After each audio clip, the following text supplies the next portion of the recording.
In today's video, I will teach you how to make awesome Halloween invitations using PicMonkey. Let's get started.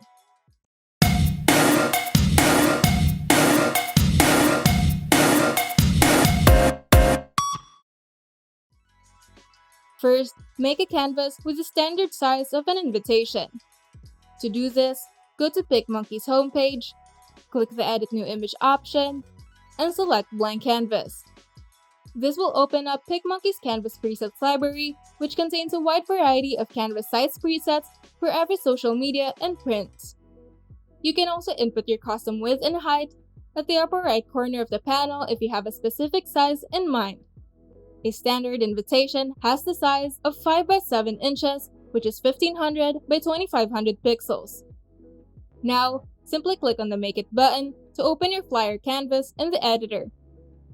A blank canvas can be intimidating, so if you would like to make things easier for you, you can simply open the template library to start from a completely customizable template or to find an inspiration for your invitation.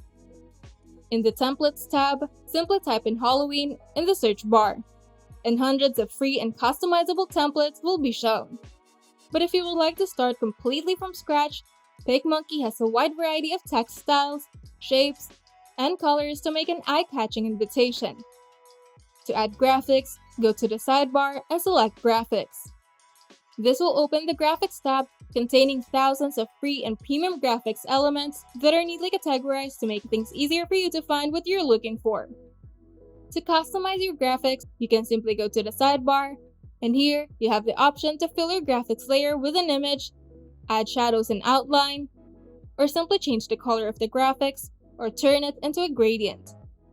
To add text, simply go to the sidebar and open the Text tab. Now, just play around with your design until you're satisfied.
And once you're done, you can now save it to your computer or share it to your social media. If you find this video helpful, make sure to leave a like and subscribe. And if you want to see more tutorials, turn on the notification bell to get notified whenever we upload new videos.